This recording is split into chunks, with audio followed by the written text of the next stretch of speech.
This is Paul Burnett interviewing Diran Apelian, and it's March 17th, 2015, and we're here at Orlando, Florida for the TMS conference. And this is audio file 1, and this is for the Global Mining and Materials Research Project. So let's start at the beginning. Can you tell us where you were born and where you grew up? Okay, I was born in 1945, October 28, 1945, in Cairo, Egypt. My dad was working with the British Army at the time, not as a soldier, but selling them typewriters and things of that sort.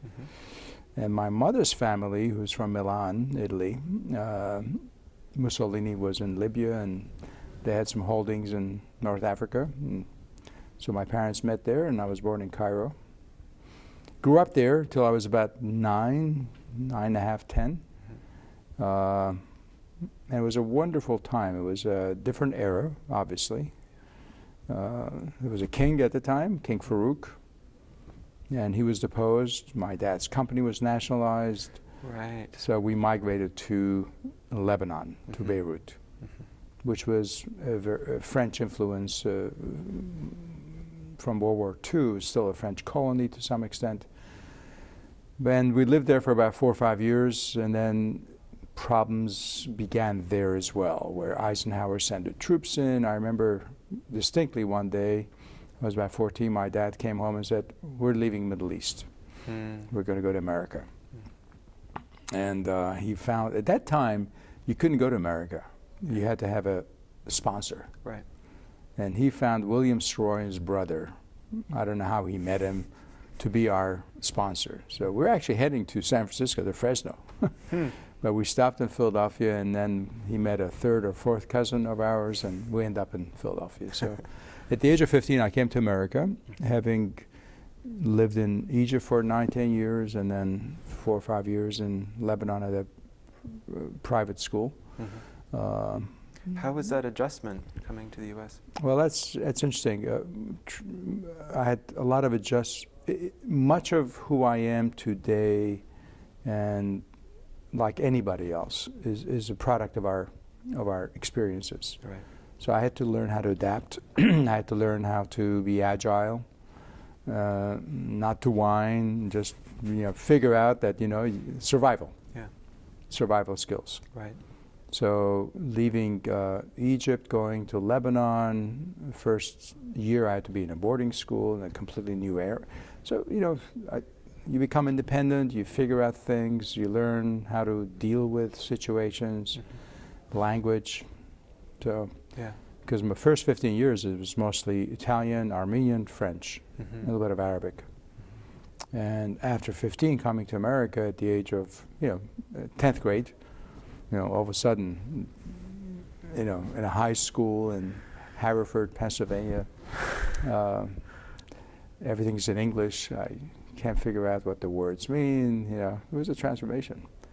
I mean, some of the students must have been interested in where you'd been, right? Well, that was the lucky or fortunate part, which is the essence of America to some extent, and the reason why I love this land of ours so much.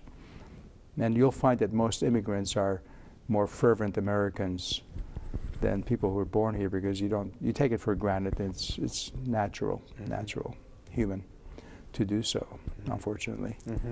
But what I found coming to America at the age of 15 was classmates who were just so intrigued, wanted to learn. I was welcomed. I was worried about having a different name. Didn't matter. That pluralistic, democratic DNA of the nation,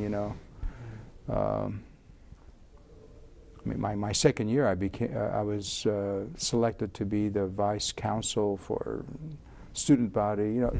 It was pretty cool. I mean, I got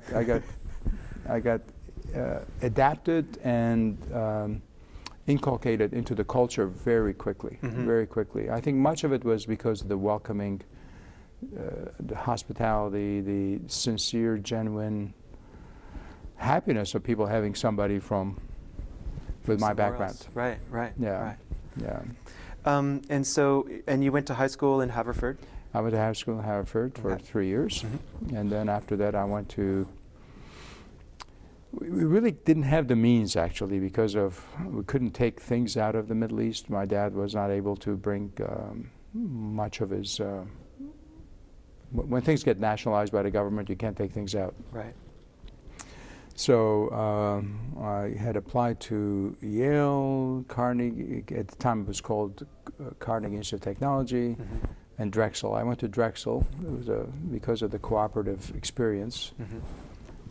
You know how that works. You know, you go to school first year and fifth year, and then in between 6 months in and out. So you're making some money to pay for the college. And so I didn't want to be a burden to my parents, so I paid essentially my way through college. I saved every penny and from the work study, and was able to fund my college education that way. And in a lot of universities, that work study is not just, perhaps it was for the disadvantaged, but it's now seen as a positive boon. Do you think that helped you in the sense that you got real work experience? Yeah. You know, I know we're going to come back to this later, but today I'm at WPI. I've been there almost 25 years at Worcester Polytechnic Institute. And the school was founded during the Industrial Revolution by two industrialists who believed in theory and practice. And there was no income tax at that time, as you well know. So it was mostly philanthropic, but it was more self-serving. They needed people for their factories and their workshops. So the application side of engineering was the hallmark of the school.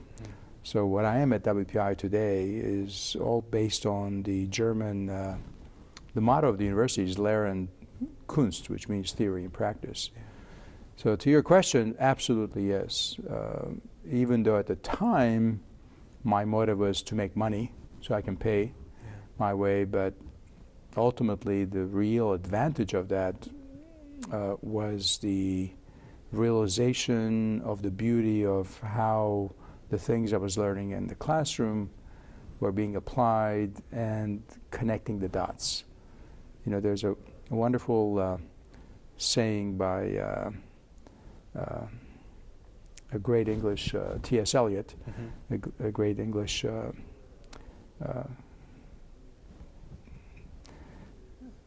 poet, Renaissance man, whatever, T.S. Eliot, where he said heaven, no, not heaven, but hell is a place where nothing connects with anything. You know, so my experience working as co-op student at Drexel, you know, every 6 months at Franklin Institute Research Labs, at U.S. Steel, at a wire company in Ron's, Pennsylvania, those were just great experiences, formative. So I graduated from Drexel in 1968, 5 years at Drexel Institute of Technology, which is now Drexel University. And then I went to MIT after that for a good 4 years or so, and did my doctorate under a pioneer and a wonderful man, still a great friend, a mentor. He's in his 80s, mid-80s or late 80s now, Merton Flemings. Who to this day is a great mentor and friend. So I did that for about 4 years and graduated from MIT in 1972 or so. Can we just pause a minute on that period in the 1960s, early 70s? What were the leading research questions in your field, or the fields that you were exploring as a student and later as someone who was doing his doctoral research? Well, let's break it up into three areas. One is high school. Last year in high school, and at Drexel, which is 5 years between 63 and 68, that era, and then at MIT between 68 and 72. So I'm going to break it up into that. The reason I ended up at Drexel and into metallurgy was actually a math teacher at Harvard who I had a good relationship with, and he was somebody I looked up to, and I was pretty good in math, and still am probably. And the Sputnik occurred that year, Right. while I was a senior. Right. So the idea of sending a man to the moon, this is Kennedy, John F. Kennedy's period, was, as a young man, incredibly inviting, and it was pretty interesting. So when I was asking Mr. Kent, his name was Mr. Kent, who's deceased now, what field of engineering should I go into? He said, absolutely, no question, go into metallurgy. So without knowing much about it, I, in the applications, I just put down metallurgy. And I remember I had a date for the prom, and you know how it works, you go and you pick up your date, and the parents want to meet you, Right. and the father asked me, what are you going to be doing next year, son, or something of that sort. I said, I'm going to go to college and study engineering. He said, what kind of engineering? And I said, metallurgical engineering. He said, there's a great career being a weatherman. That's good for you. So I realized there and thereafter that I have to be very, very specific when I say metallurgy. So that was the first revelation I had, that maybe the field that I'm getting into is not that well understood. But that's a true story. Right. So Sputnik age was one certainly milestone in my lifetime, which influenced me into going into materials and metals. Sure. At Drexel, as an undergraduate, of course, you're very, not naive, but you're moldable, and you can get influenced very quickly. I had some incredible teachers. Some of them are still alive, thankfully. George Dieter was our department head, who is a big name in the field. He was one of the pioneers in mechanical metallurgy. He was a department head. He took me under his wings to some extent and watched over me, making sure I was on the right track. Dick Heckel was another famous professor who's deceased now, unfortunately. So we had some very important influences in my life. So the things that, metaphorically with the Sputnik age before going to Drexel, was advanced powder metallurgy.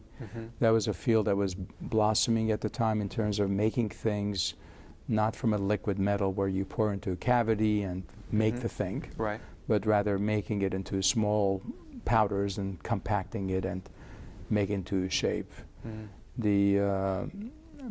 of the exciting things as an undergraduate at Drexel was having the fellows from Pratt Whitney, United Technology Corporation,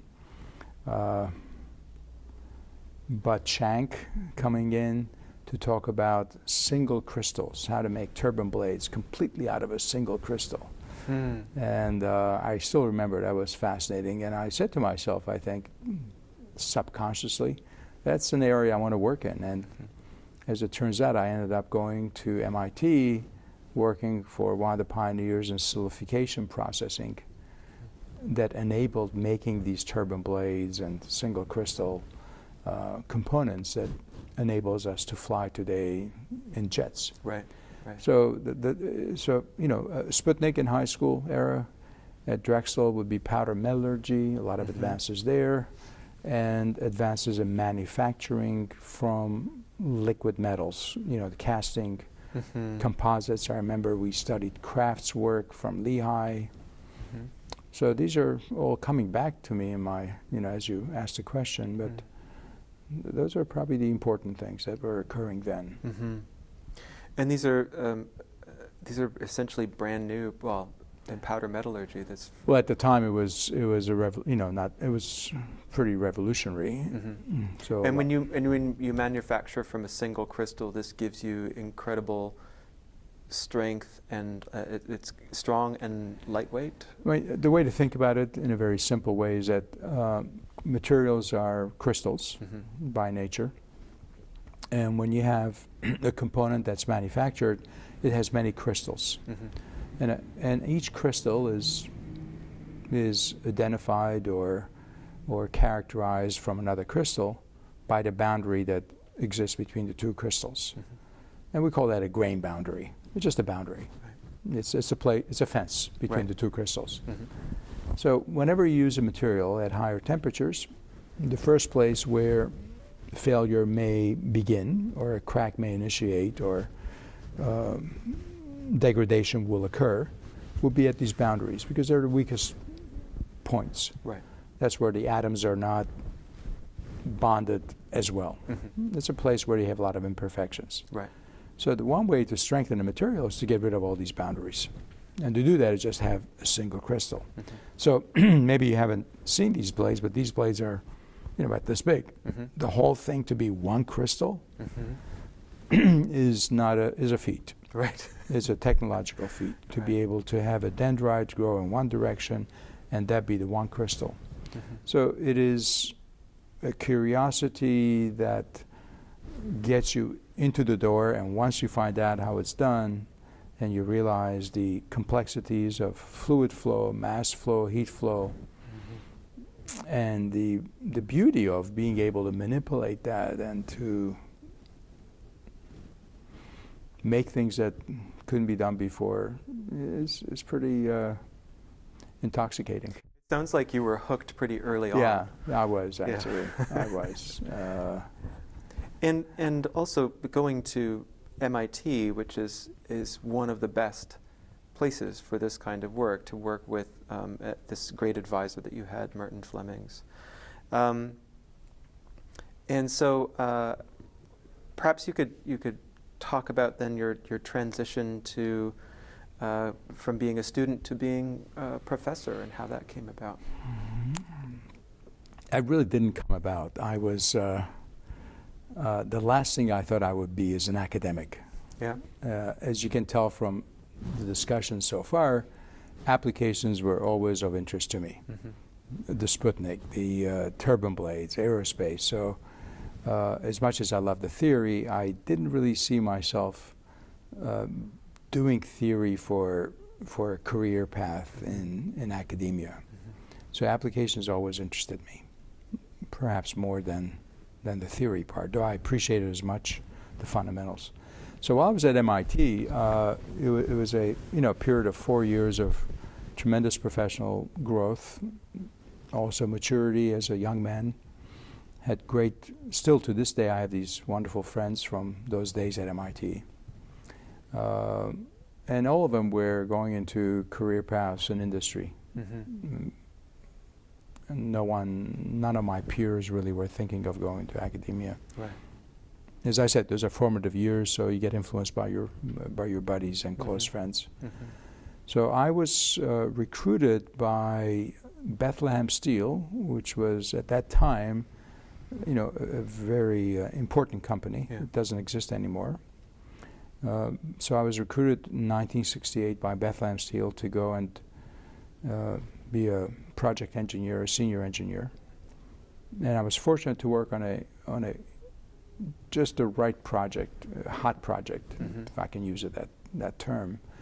And it was high strength, low alloy steels. These were steels that were higher strength, so you could use thinner gauges of it and lighten the car's weight or whatever's the infrastructure. So I worked on that for a good 5 years and had a great run at it. It was a wonderful experience. Really applying all the things I've learned over the years in college. But I wasn't married at the time, and I had a girlfriend in Philadelphia. So Bethlehem is about 40 miles north of Philadelphia. And, I was going down there a couple times a week, and of course the drive is not, it's a drive. It's not next door. And then one day I got a call from my old department head at Drexel. Now this is, remember, a vignette of maybe 5-6 years later. And told me that Professor Smirnov is going on a sabbatical and they need someone to teach thermodynamics. Would I be interested? So I'm doing a confession here. The reason that I actually went to my boss at Bethlehem and I said, could I do this thing, was not because I really wanted to teach the course. I wanted to be in Philadelphia. So I took a leave of absence for 3 months, which was they were able to do, and I'm glad they did. And I stayed at Drexel and taught 2 courses, and my parents were living in Bryn Mawr, Pennsylvania, so I got to see them a bit, and it was a good time. Yeah. And I was ready to go back to Bethlehem, and then the dean called me in and said, Dean Woodring, Richard Woodring, and he said, you know, this hasn't happened previously, but you won the award that as the best teacher selected by the students, and usually that doesn't go to a part-time adjunct faculty. Maybe you want to think about a career at Drexel here. In those days, you could do that. You know, the search processes were not, you know, you have to advertise and whole process. So he essentially made me an offer. Yeah. Yeah. And then Alan Lowley and Harry Rogers weighed in, and before I know it, I got a job offer, you know, half my pay, and from Bethlehem Steel, and I took it. I took it. So I got sucked into it in a very circuitous way. Yeah. But the work at the Horner Research Lab was not uninteresting. It was... Oh, I loved the job. Yeah. Yeah. I didn't leave Bethlehem because I wasn't interested, but I saw, when I was there for that 3-month period, which was a blessing, you know, sometimes things happen. I went there for the wrong reasons, or reasons that were not virtuous, let's say. You know, it was a girlfriend in Philadelphia. It was romance that took me down there. You know, I never ended up marrying that girl. Just, you know, and then broke up afterwards thereafter. But anyway, the nucleation event was romance. Right. But when I was there for 3 months, the opportunities that I saw, where I could, and it had nothing to do with metallurgy. Oh yeah. Had to do with the soul, that I could actually carve out in my life the things I want to work on. The things that interest me, perhaps selfish, you know, but I wanted to work on the things that I'm interested in working in, and I could be my own boss. Yeah. I would work harder, but I could at least have a destiny where I could manage and control myself, and I would not be influenced, controlled by corporate America, whatever, you know. So I saw an opportunity where I could have a life of enjoyment. So it was more quality of life issues. Yeah. You know, I probably couldn't articulate it then at that time, but I can now. Yeah. So maybe I was, you know, wise enough to figure that out at a young age. And when the dean when the offer came to go to academics at Drexel, even though the compensation was less and all the fringe benefits were less, it was really the quality of life that I was hoping to have someday attracted me to that position. So even though there was more freedom and independence in this new life, you were also later, at the time at Drexel, writing about the need for universities to have better integration or concern for industrial questions. Yeah. And so did you find when you were at Drexel that there was a lack? Was it kind of more ivory tower? No, Drexel actually was a great fit. It was a wonderful fit for me, and probably still is, I mean, to that extent. Remember, I went there as an undergraduate. Yeah. I had the co-op experience. And then at Drexel, I saw even more opportunities from a pedagogical, academic point of view, how we can enhance the theory and practice and how we can enhance the learning. So I became more of a facilitator of the learning environment.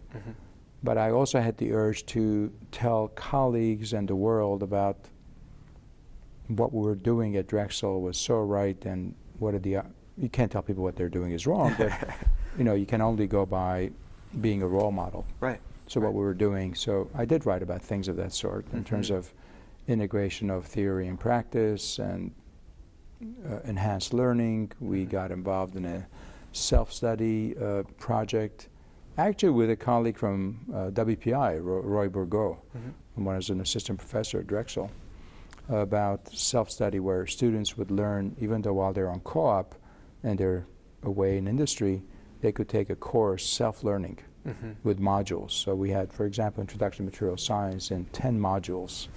So very much before internet, before web, before MOOCs, all of this, the learning by yourself in a guided way. Yeah. Just like, you know, in the old days of great, Oxford, Cambridge, you know, students learned on their own. Yeah.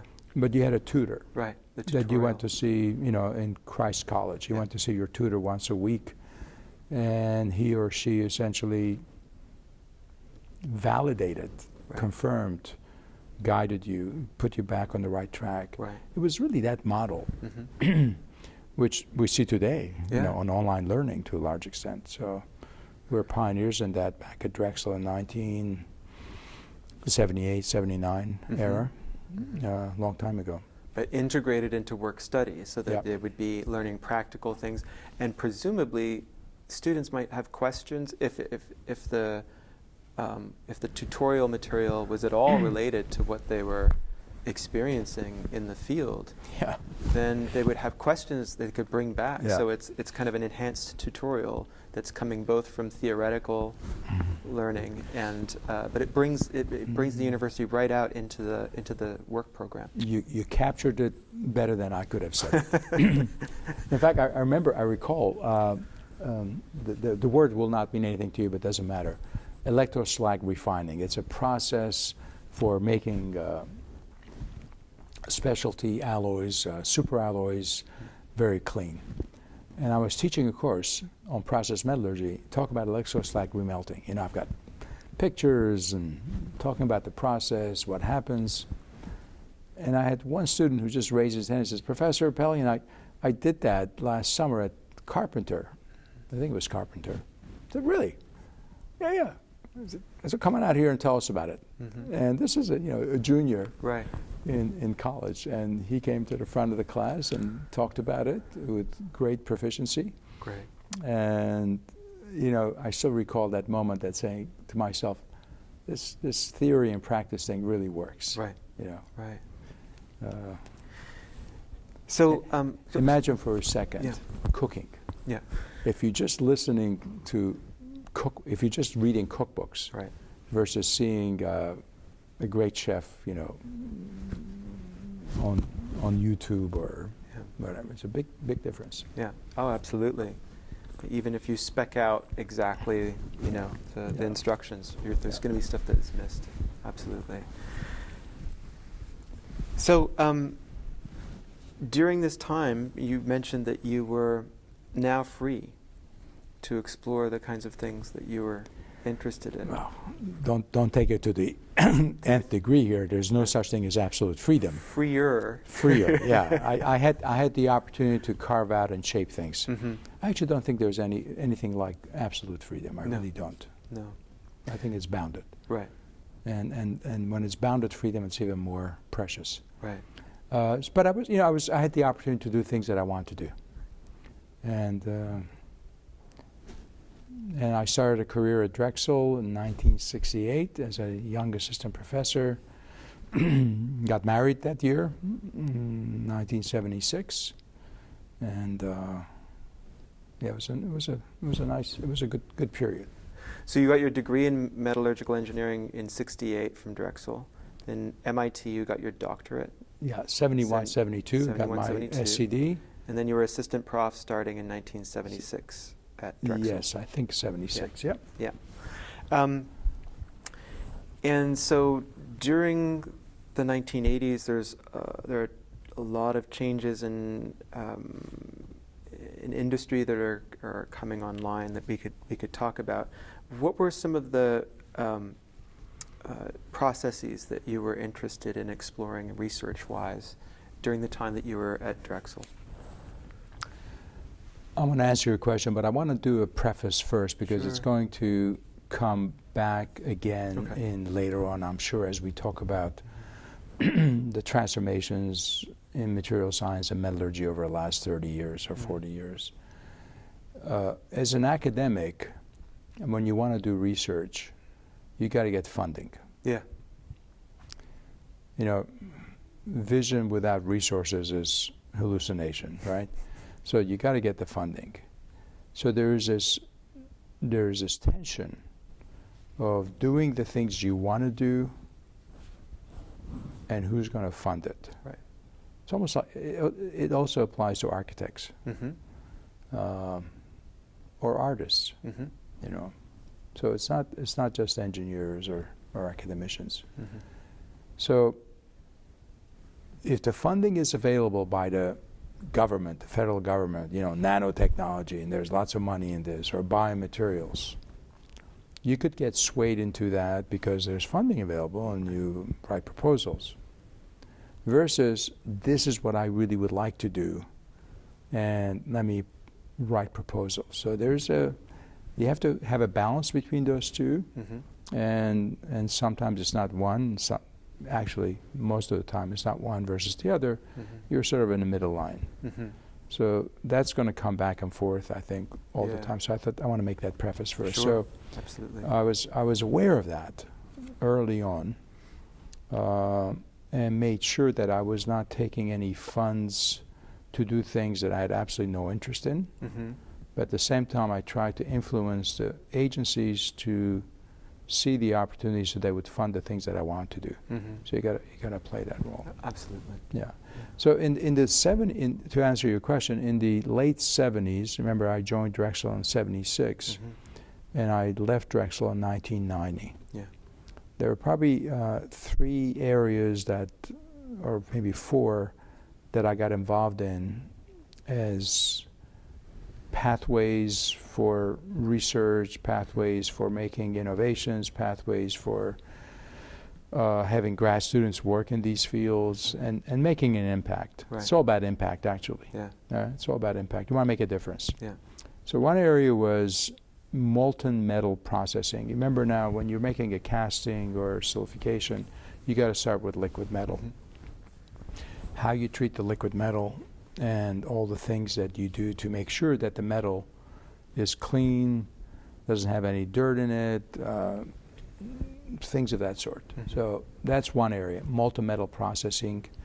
Second area would be casting processes. How do you take the liquid metal, put it in the cavity to make the component, how to manufacture things.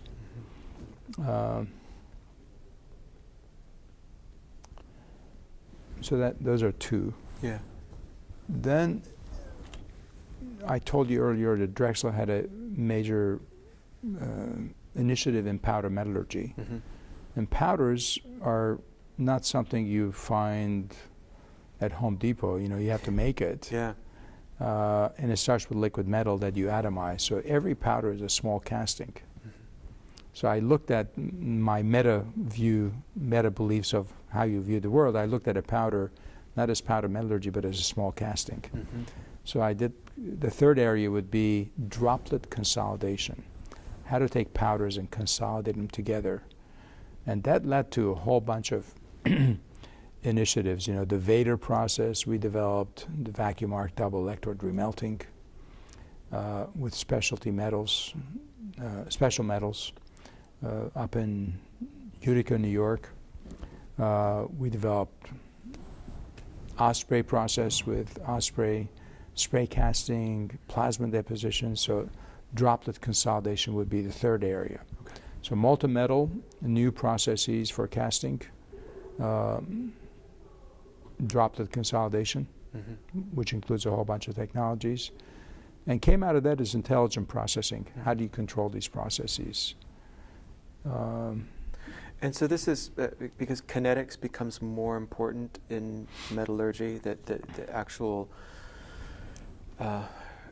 movement and pressure can affect how crystals are formed in the metal. Absolutely. And that's a really key area. And this is what Dr. Masalski was talking about yesterday, that there's this, metallurgy used to be understood mostly in terms of thermodynamics. And what they started to realize is that the rate at which you cool something under certain kinds of pressure gives you different kinds of crystals. And so this is an extension of that. That's at least that's my primitive understanding. Absolutely. If I could, everything you've said is absolutely correct. There's thermodynamics, which is the science of how the energy is distributed and what is allowed or not allowed, depending on the energy state. Right. Thermodynamics is a beautiful science that tells us what can be or cannot be. Is it possible to even have this phase, Right. Thermodynamically, energetically, Right. depending on its chemical potential, free energy. However, the kinetics, meaning how fast you do it or how slow you do it, and at what point in time do you do it, the kinetics of it can change things. So it's a balance between thermodynamics and kinetics. But at the same time, how you impose or execute those kinetics comes about by processing, Right. methodologies. So let's take droplet consolidation. When you atomize a liquid metal into small droplets, 40 micron, 30 micron size, that droplet has seen cooling grades that are not similar at all to a sand casting, which is this big. So that little droplet cooled much, much faster, has a much more refined microstructure. The spacing between the indices of the microstructure, we call that the dendrite arm, which we have defined as an index. Dendrite arm spacing that tells you how refined the structure is. In a powder, it's really, really fine. Versus in a sand casting where it's much coarser, where the spacings are much larger. So imagine if you have heterogeneities within the structure, segregation. Right. If the distance between the segregates are small, like in a powder, they're going to diffuse with each other much closer. Imagine if we're at such a distance versus we're further apart. Right. The diffusion distances are small. So it's the diffusion distance that dictates how fast things are going to happen. If they're farther apart from each other, it's going to take longer. If they're closer to each other, it's going to take shorter time. But how do you control, manipulate the diffusion distance? It's really through processing. These research programs were with an eye to applications, how they could affect industry. And there are new casting techniques coming online in industry. Are these for special materials only, like in biomedical applications, or are these do these have implications for mass production? Two questions in your question. I'll segment them. All of the processes that I've been involved in, when I say I really should talk about the team. Sure. It's colleagues, grad students, so I want to say that up front. Yeah. So whatever we developed at Drexel or at WPI, in my institute now at MPI, it's a team effort. But all of the things we've done are applicable to a variety of alloys. So even though we work for aluminum systems, it's applicable to magnesium, titanium, it's mechanistically driven. Right. The mechanisms, the principles that you can apply to different alloys. Right. And all of it for us, and for me, has been driven by applications. I don't like to work on something that is not going to be applicable, applied, and cannot have an impact. Yeah. And that's been a universal driver. Right. And probably all of my work. And these presumably make things cheaper. They have different aspects to them. They make things. The metal can have different properties. So in the aluminum alloys, you developed improvements in the aluminum, or you developed. Yeah, the way I would characterize is that you make things that you could not make any other way previously. Right. So it's a way of making something that you couldn't do previously. So you're not reinventing the wheel. Right. And so if you have that capability, let's say, and I'm going to go all the way to the other side. Let's say a knee implant. Today, if you need a knee implant, It's made in a certain way, but it's not made specifically for the size of your knee. Right. You know, there's a small, medium, large, extra large, and they put it in whatever makes the most sense. Right. But let's say if we could take an MRI, magnetic resonance image of your knee, and make one exactly the size of your knee, that's not necessarily cheaper, but believe me, if you don't have to do a lot of PT and it's going to be exactly your size, you'd be willing to pay a little bit more. Yeah. So the way to think about this is you develop processes so that you're able to make things that you couldn't make otherwise. When it comes to commodity products, their cost is really a driver. Yeah. You want to develop things that are going to reduce the cost. You know. One interview I did last year was with Dick Teets, and he talked about the development of thin slab casting. That was, in a sense, revolutionary in that it made steel production just incredible, a lot cheaper and a lot more efficient. Yeah. And so there are these old industries that you were at Bethlehem. And, Absolutely. Bethlehem is no more, and in part that's because of the rise of these new processes that are just far more cost effective. That's Well, actually, when I was at Bethlehem, you know, open hearth and basic oxygen furnace was the way steel was made. right.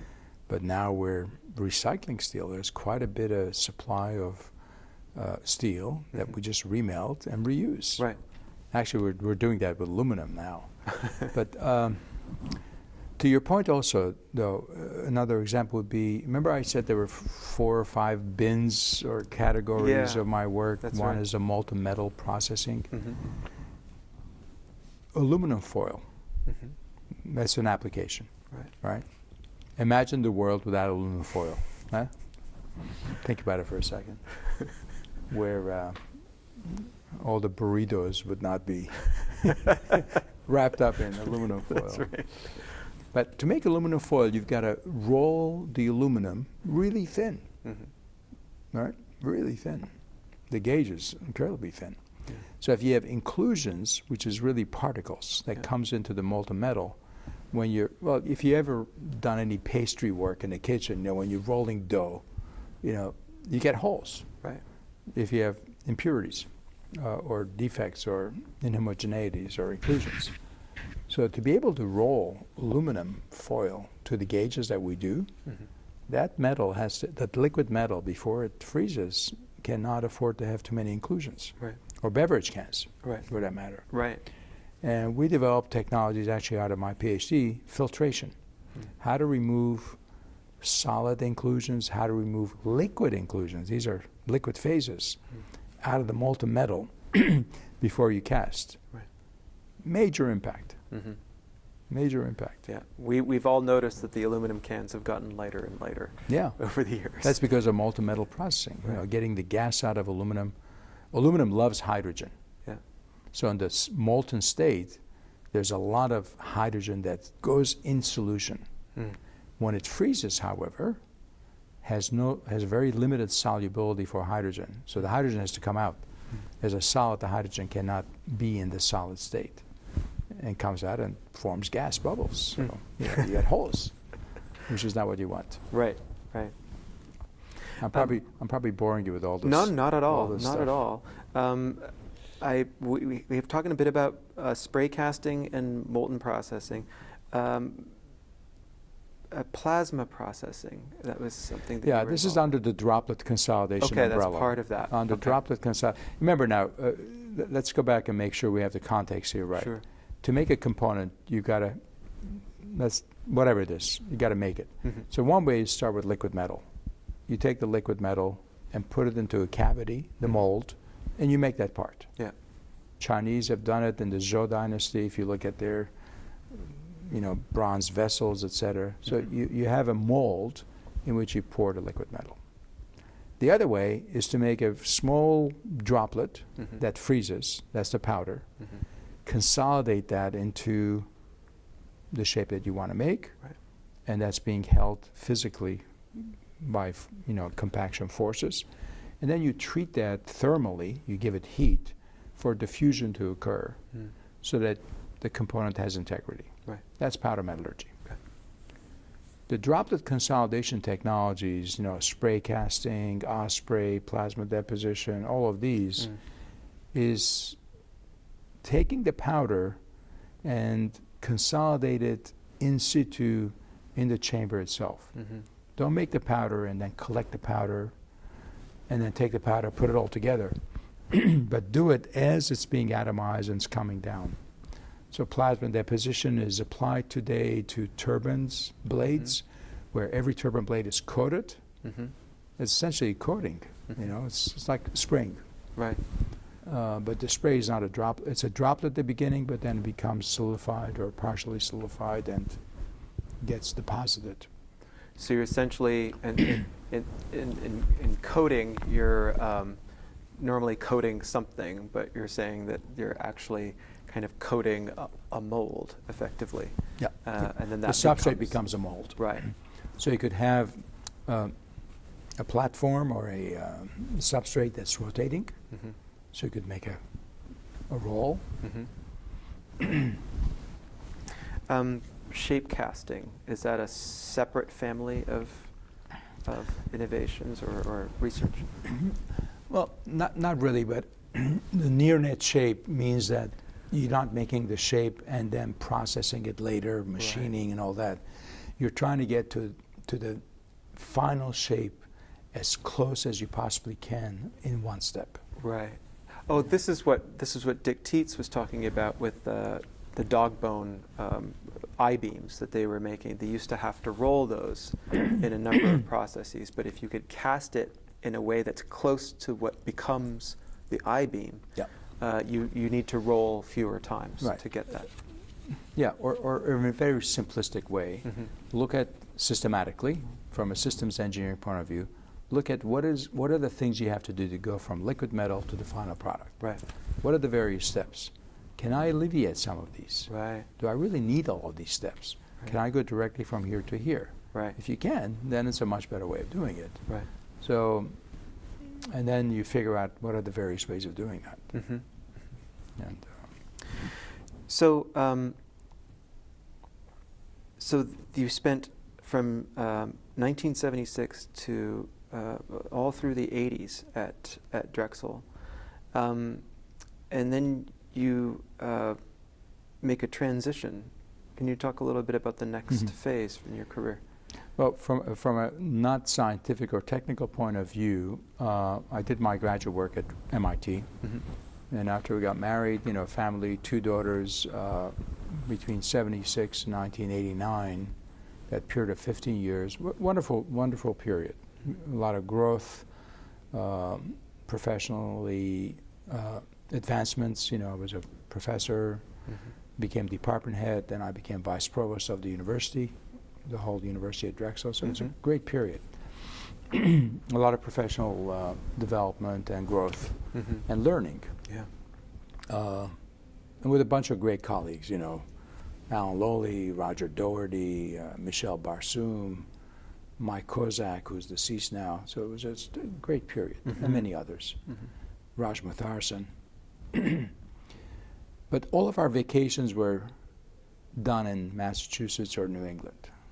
So, we'd go to Monhegan Island, we'd go to Nantucket, all our vacations, hiking in the White Mountains. So I wasn't looking for a position, but I got a call from a recruiter about a school called WPI, which I didn't know much about, except that I had done this self-study learning modules with this professor, Ray Bourgault, years ago. So we looked into it, and I think it was just a time where we needed to change. Yeah. We just needed to change. And Drexel was going through a lot of changes too. As vice provost, I think I had served under 4 different presidents in a 5-year period. So it was a turbulent time at Drexel at the time.